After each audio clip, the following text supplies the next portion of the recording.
Good stuff. Welcome to the podcast, Louise Cheeseman. Thank you for inviting me. Good to have you on. You're well known in the Hull local area, but for listeners, watchers outside of Hull, do you want to just give us a bit of what you've been up to for the last sort of 5 or 6 years? Okay, so people locally probably know me best for being managing director of Hull Trains during some pretty dark times. Both when we had some real challenges with the fleet we were running before our new Paragon fleet entered service, and obviously the pandemic was pretty horrendous for the business as well.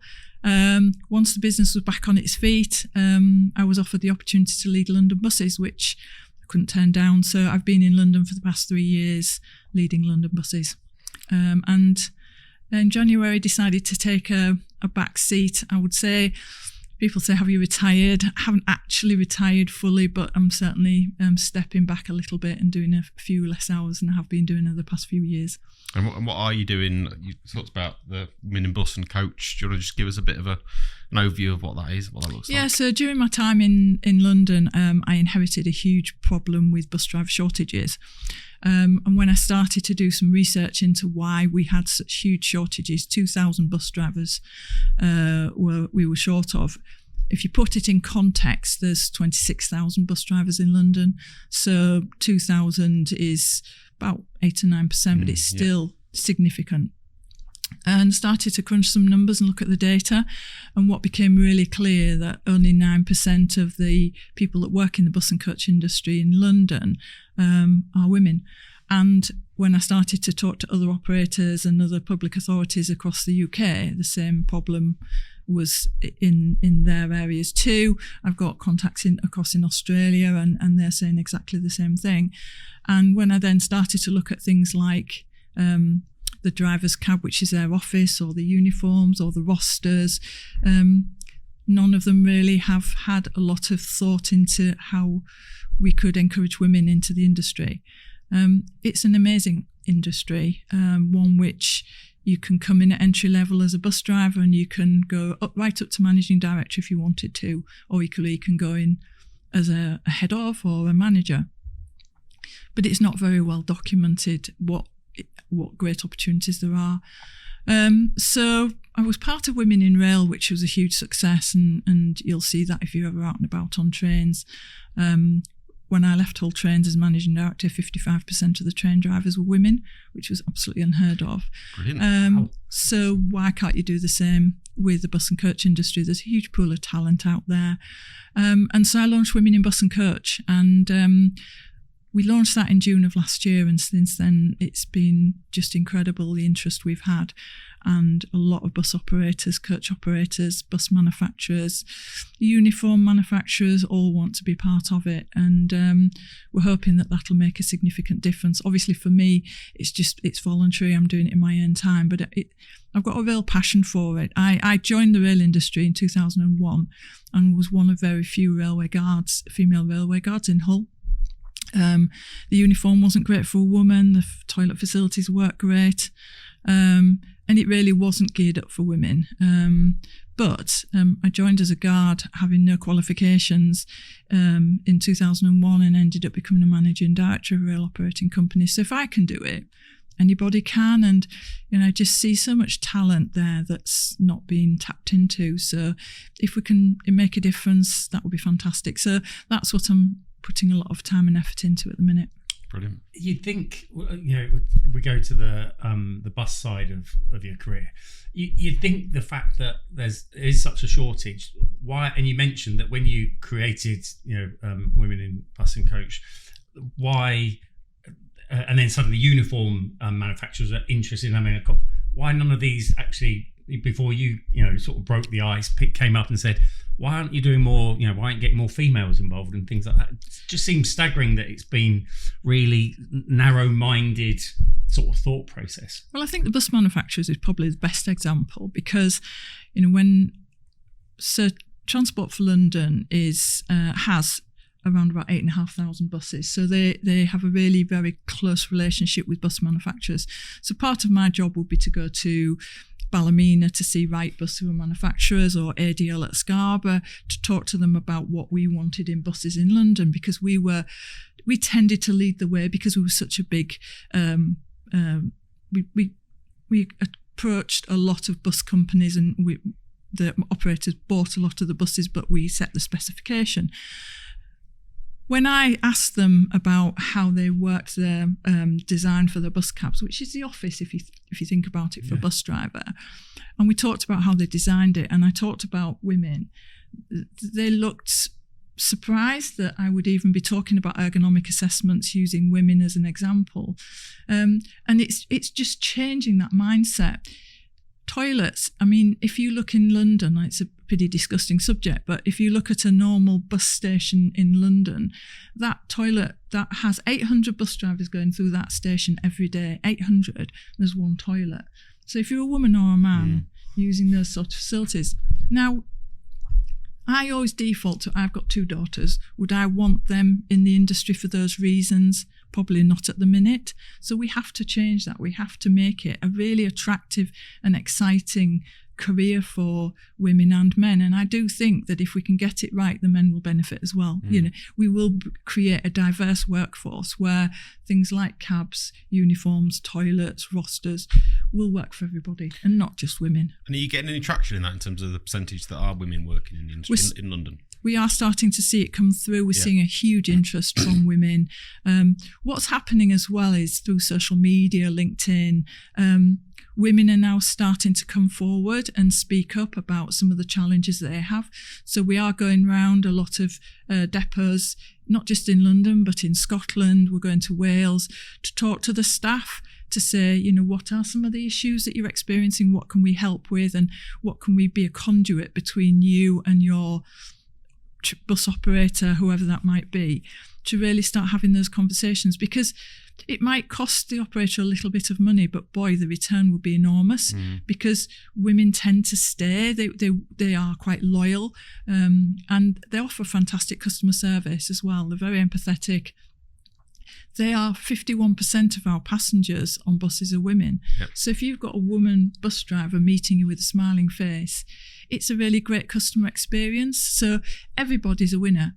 It's been so far it's been a huge success. So we're really putting a lot of effort into that. Good. I was reading about your career, and you kind of touched on it a second ago in terms of, and you said within your industry it's possible to start at the bottom and work your way right up to the top, and you did, right up to becoming an MD at Hull Trains. So what if there's a couple of things that kind of helped you achieve that? What do you think were the keys to you going right from the bottom of the industry right to the kind of top of the industry?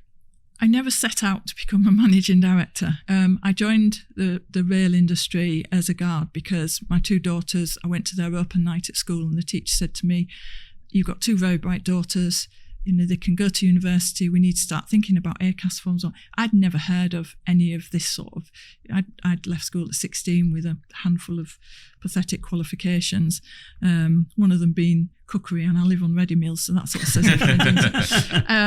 But I went to the open night, and I was a single mum, and they said, they could do really well, want to go to university, and I was horrified because I had very little income. And when I started to research universities and saw how much it cost, I was horrified. So one day I went out and got the Hull Daily Mail, as it was then, and opened the page on a Wednesday night and looked at the jobs. And there was a half-page advert for train guards. And I've never been on a train. It's not something that interests me at all. And I just saw how much they got paid, and I thought, wow, I would have washed floors. I would have done anything to make sure the girls had the same opportunity as everybody else. So I applied, and I was the only woman that got through to the selection process. There were 25 of us, and 24 of them were men, and I was the only woman. And each time you had an assessment for maths, for English, whatever it was, if you didn't reach the standard, you went home. So by the end of the day, there were 4 of us left, 3 men and myself. And I got called in for an interview, and the guy said, "Got some good news and got some bad news. The good news is you come top." I never come top in anything in my life. But he said, "The bad news is I'm not going to put you through because I wouldn't want a daughter of mine working on the railway. And the mess room environment isn't great." And so we spent 20 minutes debating the rights and wrongs of this decision. And in the end, he went, "Oh, for goodness sake," because I'm very dogmatic when I get a bit between my teeth. oh, for goodness sake, I'll give you 3 months.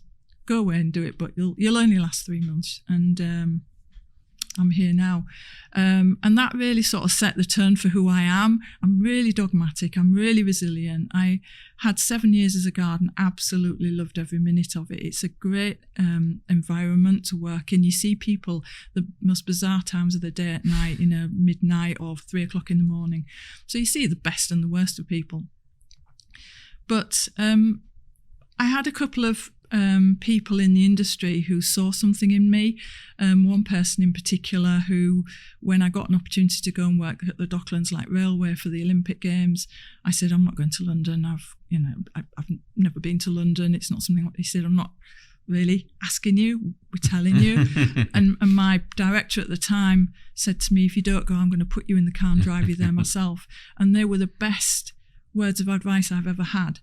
Because me going to work in London and being part of the Docklands Light Railway delivery of the Olympics just catapulted me in terms of my career, because the Docklands Light Railway serviced all the major Olympic venues. So, Queen Elizabeth Park, Greenwich, all the major sites that were holding Olympic events were serviced by the DLR, so you couldn't afford to fail. It was the main focus for transport in the Olympics, so if it failed, it would have been huge.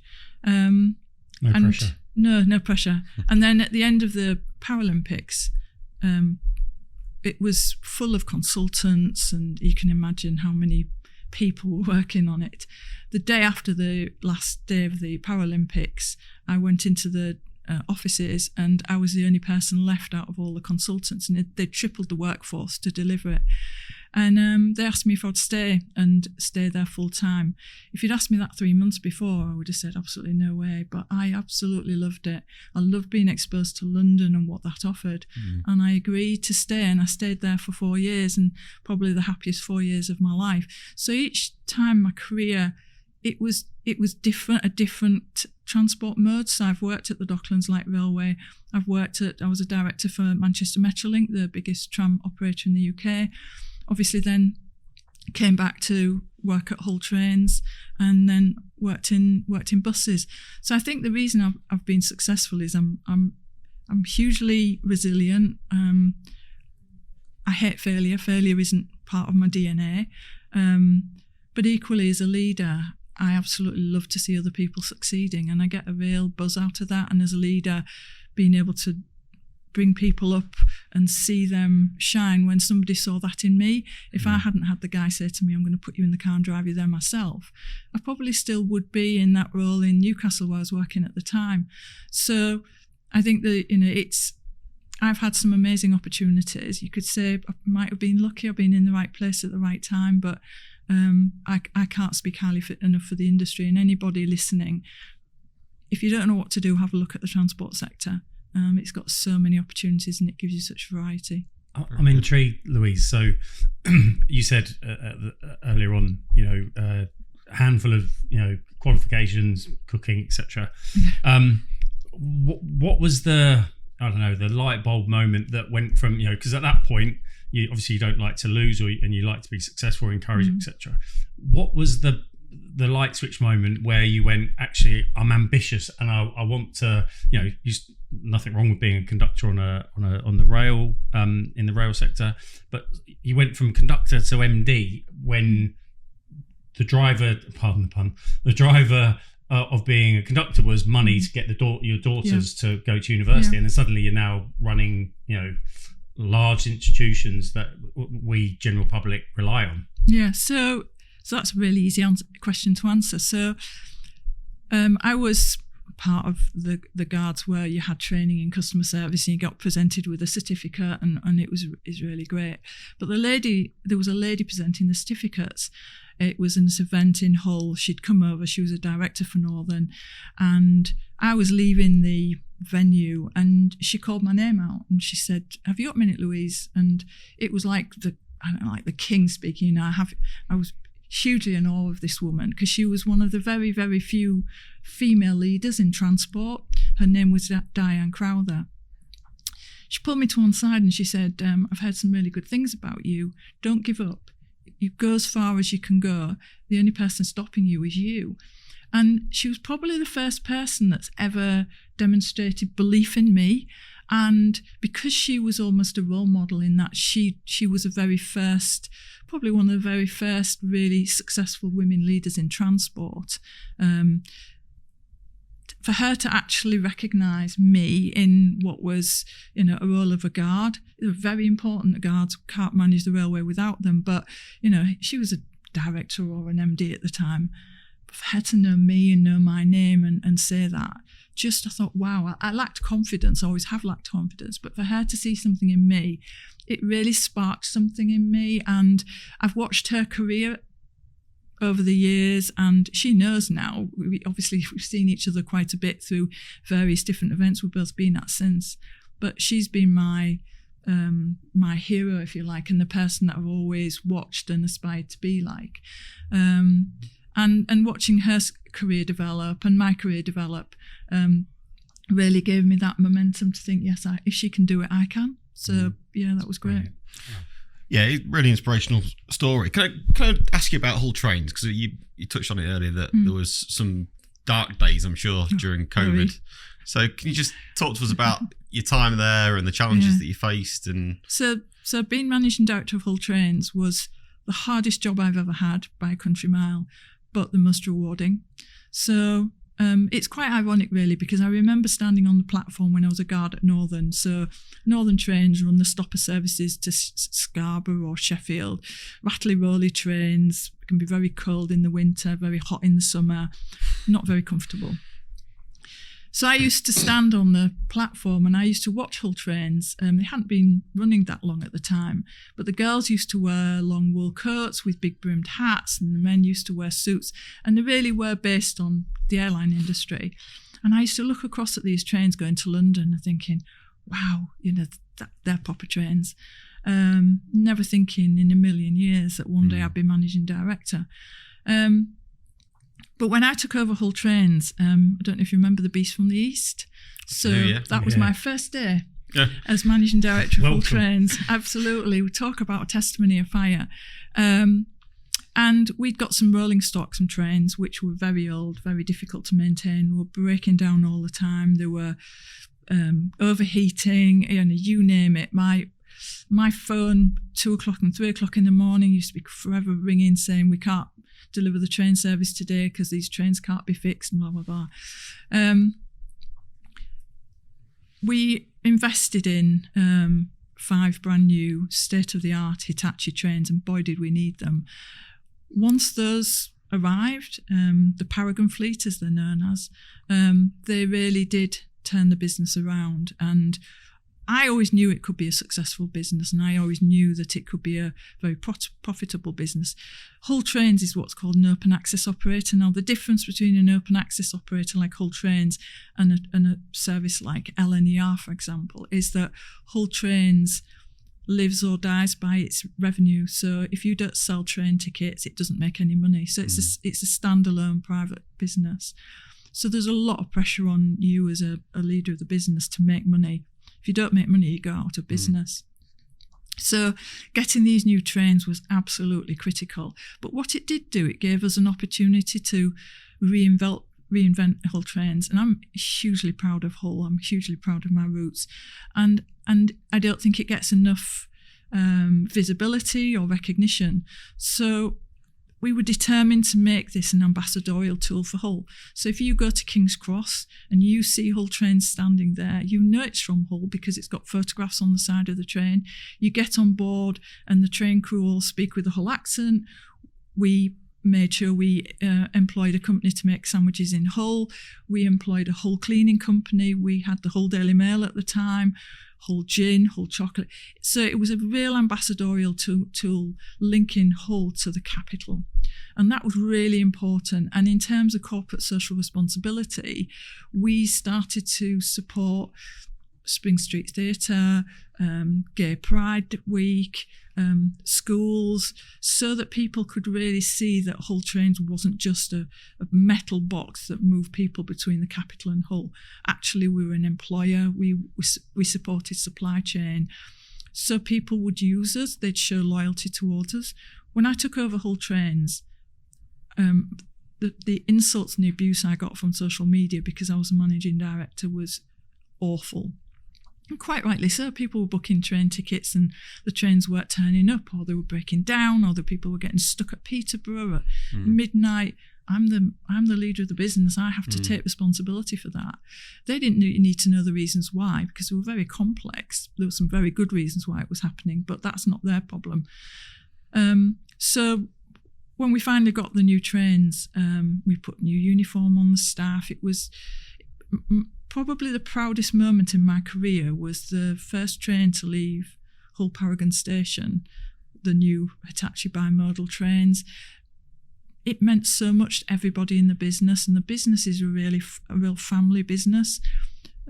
Aunts, uncles, husbands, wives, friends, they all work there, and there's a real feeling of community, and everybody wanted to see that business succeed. So we'd gone from having these trains that were failing badly and letting our customers down to these beautiful state-of-the-art trains where the staff picked the colour of the train, they picked the internal seat covers,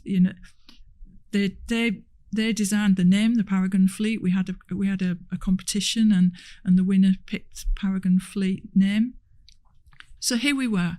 We had come out of this awful time where the trains were breaking down, brand new trains.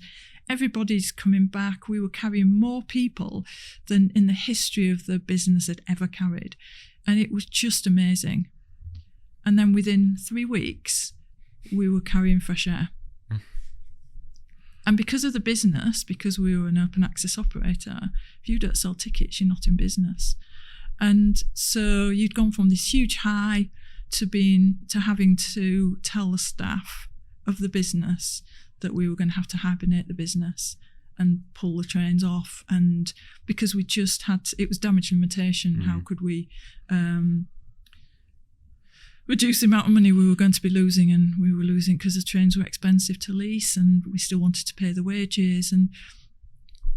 And so for many, many weeks, my days were spent ringing MPs, ringing influencers, ringing anyone that could help us to fund us, because the other train operators all got financial support from the government, and we didn't, because we weren't a government business. We were a standalone business, a bit like the airlines. Who owns Hull Trains? Is it It's First Group. First Group, right. but Okay. we run as a private business.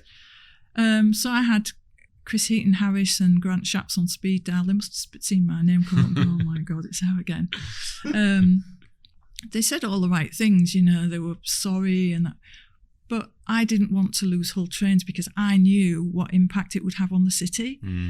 I knew that Hull Trains was so important to the economic success of Hull, and it just wasn't going to happen on my watch. But we had to make people redundant, which was so sad, but massive credit to the team. They could have kicked up a stink. They didn't. They understood. And that's why for many months now, you'll have been on the trains and there hasn't been a trolley service in standard class. That's my fault. Blame me. It's come back now, thank goodness. The trolley's back on and the business is doing so well. But it was a massive balancing act between how could we keep as many people as we could, hibernate the trains for the period of time we needed to, and then gradually bring them back one service at a time. So we thought we were coming out of it, and below me, did we then have to hibernate again because the second wave came. But it's back. Please use Hull Trains. Their performance figures now are the best in the industry. The customer experience is some of the best in the industry, and they're an absolute credit to the city. And if you ever want to support Hull, use Hull Trains, because they are doing so much for this city, and they're such a flagship for what you can do. And it's quite interesting because you probably aren't aware, but there's a huge rail reform bill going through at the minute, and ironically they're really pursuing open access as being almost like the flagship of what good looks like in the rail industry. Because competitive. Because you've got great performance, you've got great customer experience. You go onto Hull Trains, and I think you'll all agree, You know, the team that work there are so passionate about their job. They absolutely love working for the business. You know, it's a family affair. You know, we were all from Hull. We all wanted Hull Trains to succeed. And you know, I saw my team actually crying when Hitachi brought those trains in for the first time to let them see what we were getting, because they knew what difference that would make to them, to their jobs, to the stability of their families. It was absolutely fantastic. Hi guys, just jumping in, I want to talk about one of the services we offer, which is robotic process automation, also known as RPA. That is software that replicates human behavior. So if you've got people downloading spreadsheets, attaching them to emails, going on portals, downloading information, moving data around, all that stuff is perfect for a robot. So if that's interesting, get in touch. Let's have a chat. Let's see if we can help. Enough from me. Back to the conversation. I was going to ask Louise. So a couple of times I've wanted to ask this. So obviously you're MD. You've decided we need to bring in new rolling stock to enhance, reliability, experience, whatever. What was the time span from? So you're fighting fires on a daily, weekly basis with failing rolling stock. What was the time span from you signing on the dotted line to getting, the new rolling stock to take you into the new age? It was about 2.5 years. That must have been the longest 2.5 years of your life. Supply chain, yeah, and because we knew that these trains were coming, and somehow it was trying to keep the old trains running, and keep a customer base, because. You know, even politicians were getting grumpy with us, because as far as they were concerned, it was almost bringing shame to the city, because you've got whole trains written on the side of your train and they were failing, they were breaking down. But it was fantastic. I got the opportunity to go out to Italy where they were manufactured. I followed the manufacture of them throughout the whole process. We included people like the trade unions in looking at designing the cab design so that it was how they wanted it to work. So, as I say, it was getting everybody involved, and there was a real passion there and an excitement that just grew and grew until they actually arrived that day. Just to dig into, you mentioned you're resilient earlier, and clearly Sounds you are. like it. Yeah, but and in business, there's lots of people under lots of stress, and you have to be resilient. What's your key? What's your trick? How do you handle it? Any silver bullets? I do a lot of exercise. So I run 5 miles every day on most days. But I think what spurs me on is the people that work in the business. Success for me is seeing them have a job, develop their career, and that's why I don't want to fail. I almost have a fear of failure, because it's not my failure, it's the impact it has on the people that work in the business. And I've seen some great success stories over the years of, particularly in women who have little confidence or they have imposter syndrome, and just having those conversations with them and seeing them succeed. So I don't want to be seen to fail, because it would send the wrong message to other women in our industry. And it is tricky sometimes being the only woman in a male-dominated industry. I've been to conferences where I've gone as a director or a managing director, and the majority of the people in the conference have been men, and I've been asked, "Oh, white no sugar, please."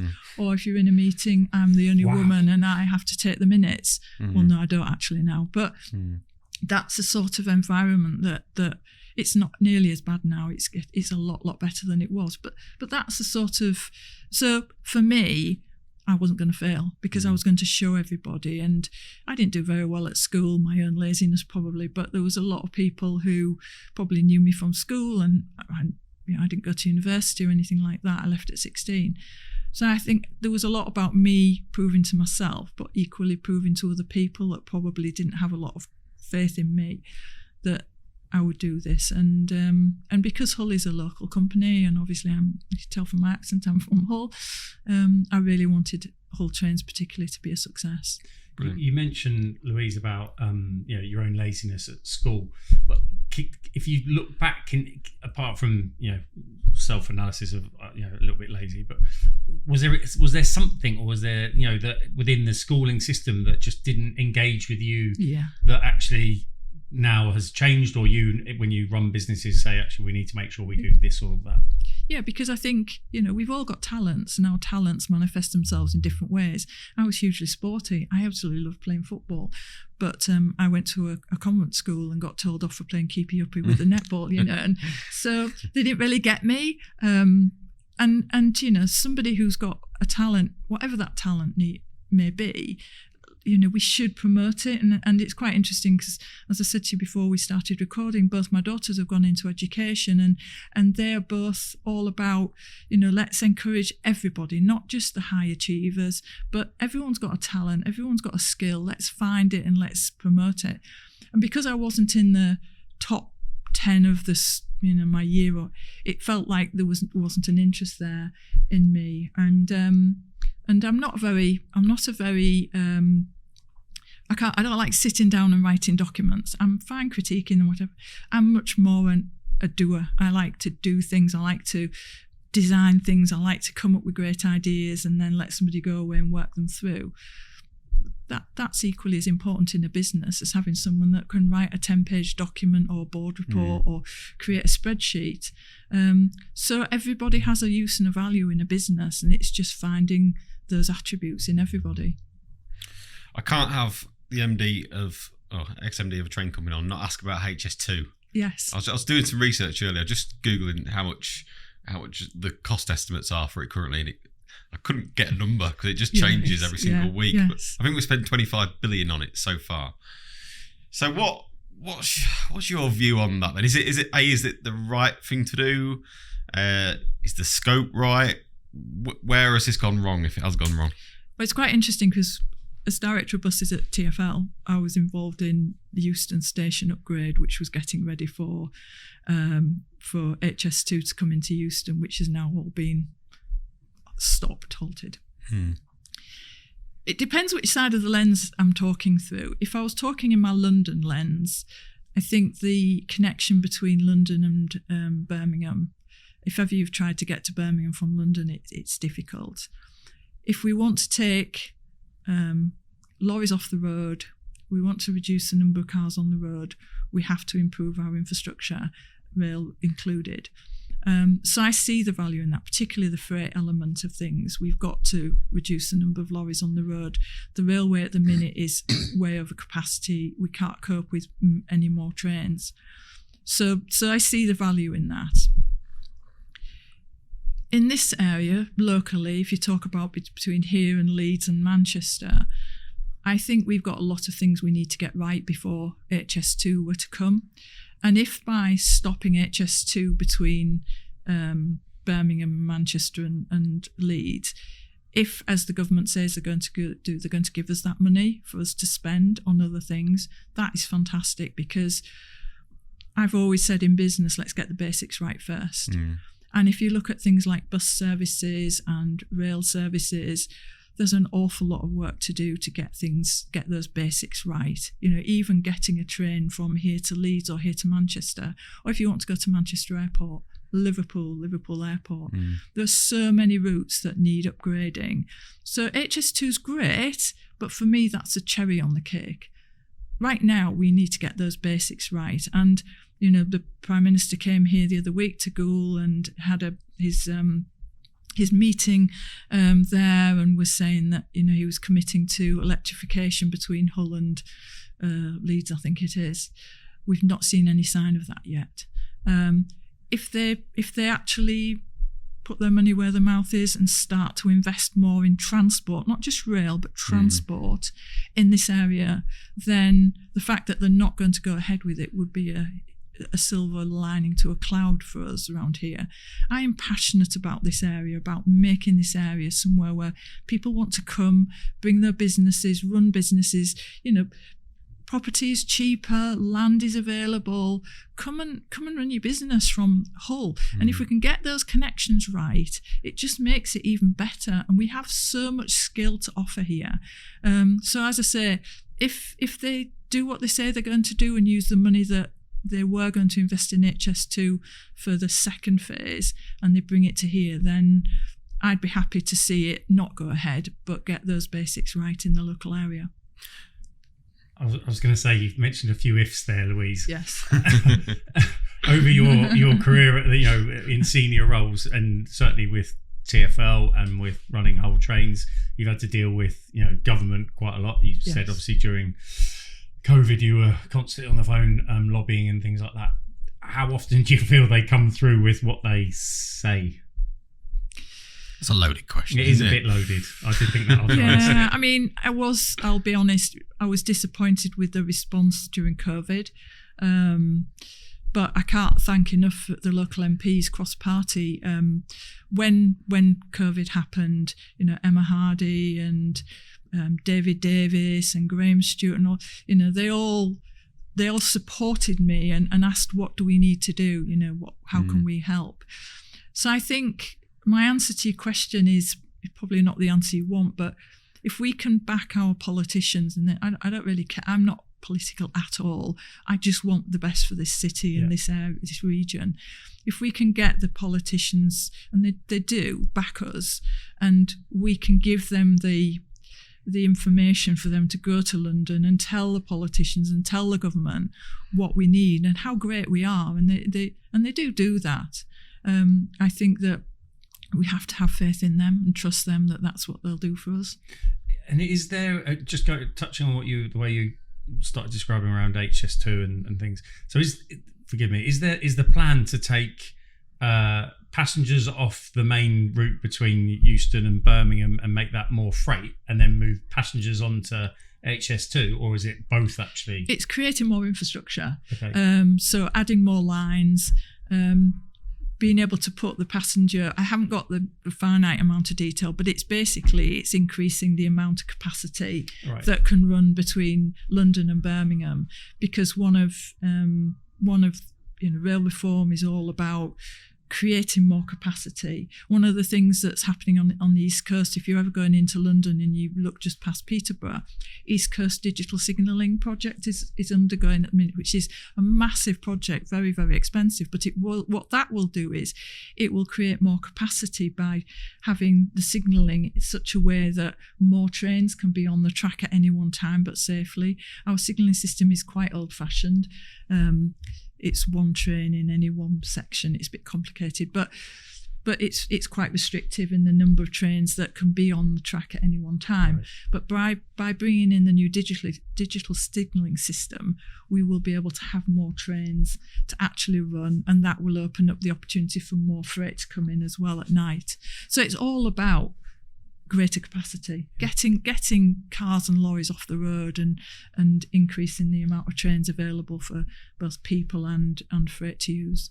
Why do you think, without getting political, why do you think we haven't had the, I guess, investment in infrastructure that other countries have had? I've been fortunate. I've been to Japan and China, and the rail infrastructure there is just incredible. And then I come here and I go on the Northern Line and I'm freezing and it's rattling, and I'm thinking, where have we gone wrong? Oh, I think if I knew the answer to that, I'd probably be a millionaire, or I might be the Prime Minister, which I don't want to be. I mean, gosh, I've worked in Australia, Dubai. I've seen what the art of the possible is. It's a really good question, and I haven't got an answer for that. I think the only thing I would say is that, by looking at what businesses like Hull Trains have delivered, that's the exemplar for me. That's what great would look like. And, if you look at the performance and the number of trains that Hull Trains now cancel since it got its new rolling stock, it's very few. And most of the time it's as a result of overhead lines coming down, which is obviously not their fault.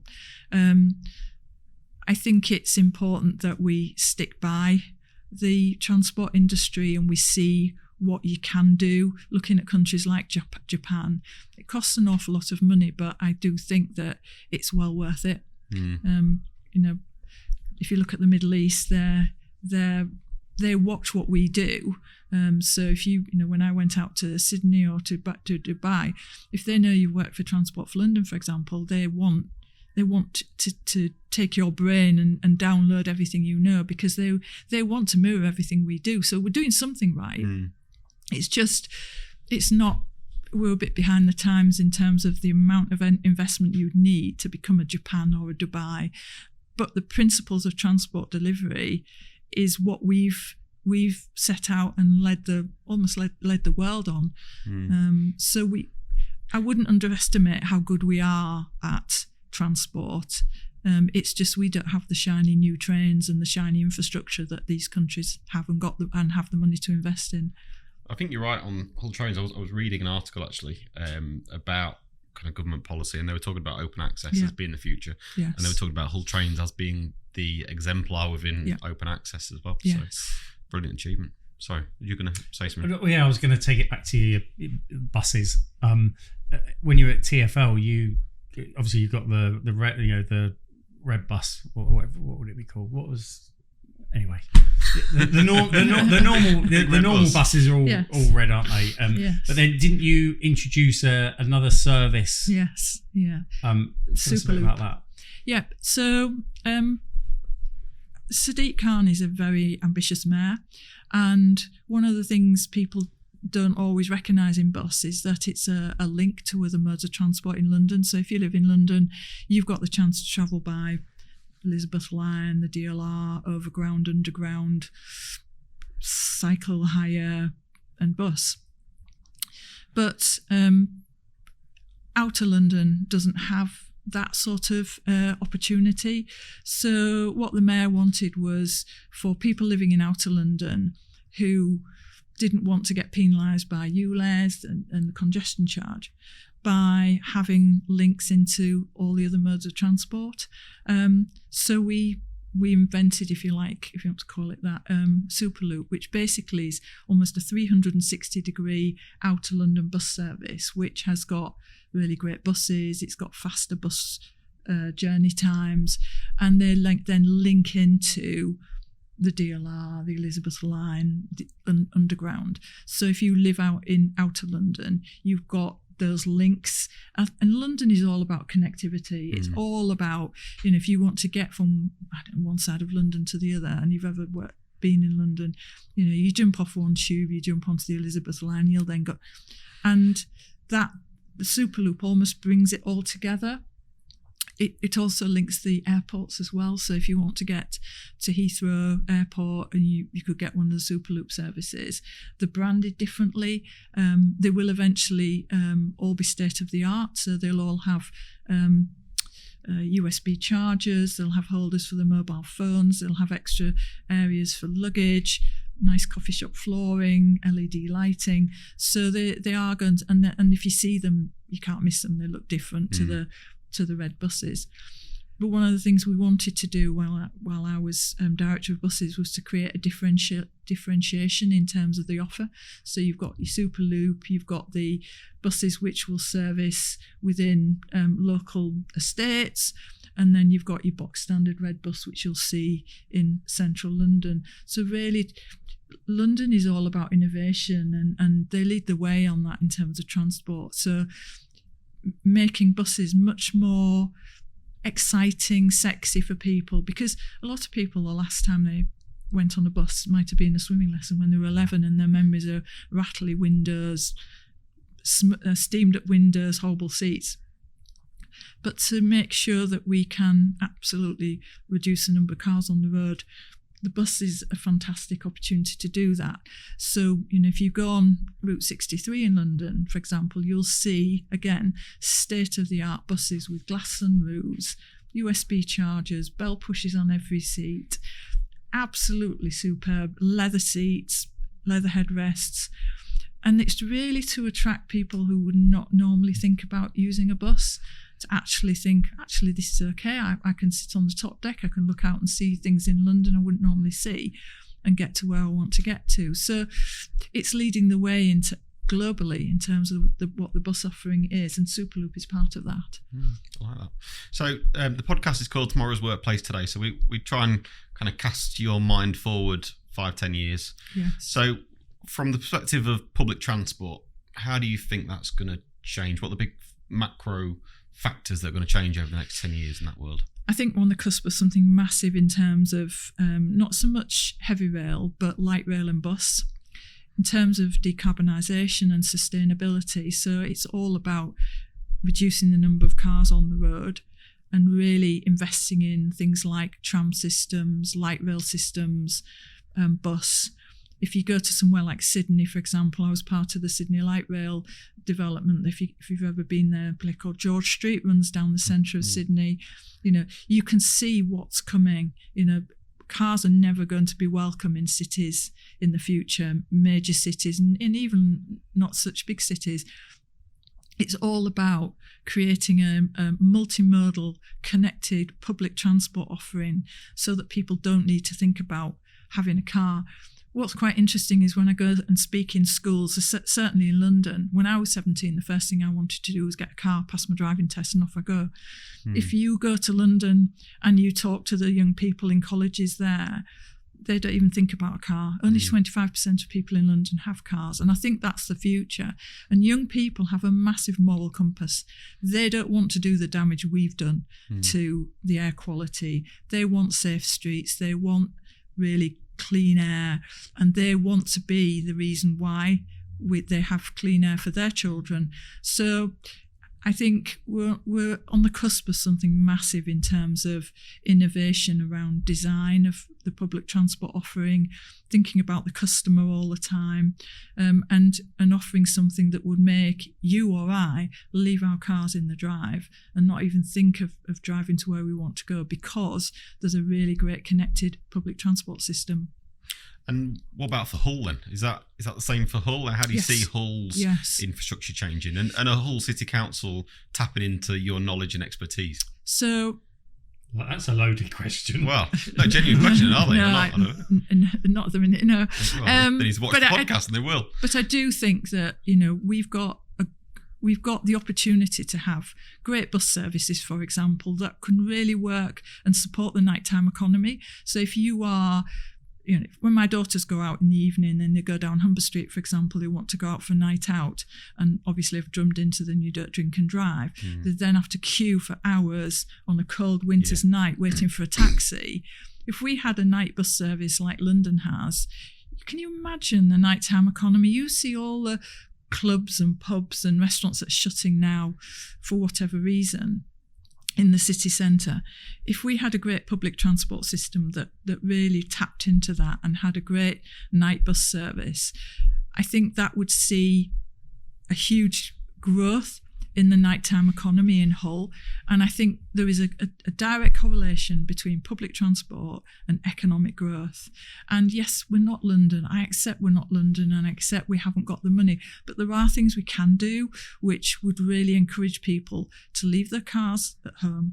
But we need the transport offering to do that. And we need a public transport strategy. And I'm sure Hull City Council and East Riding Council have got one somewhere. But, sitting down and thinking about that bigger picture and what the next 10 years would look like. And, if I'm sat here in 10 years' time, what would that look like and how it would benefit shops, bars, pubs, education, attracting people to want to come to Hull University, for example.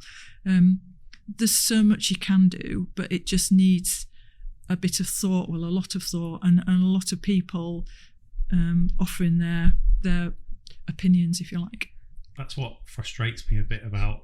Obviously, I'm from the south, so I used to get on the night bus quite a lot. Thought it was brilliant, but that's what frustrates me about sort of politicians or councils and things like that. When you've got knowledge and expertise like Louise and no one wants to tap into it and at least get some ideas and then maybe engage in something and say, well, actually, can you, it's on your doorstep. It's frustrating. What I think is really interesting is now we've got remote working. If you look at how much houses cost in London, I know that from the flat I had in London. What could somebody in London, if they sold their house in London and came to live in the East Riding of Yorkshire, and they could work remotely and then get Hull trains, for example, up to London once a week. I regularly go to London for the day.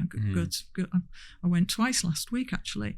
They could come and live here. And the children could be educated here. They could go to the great universities we've got. They could work for some of the big businesses we've got here. But there's such opportunity here for people to come and relocate.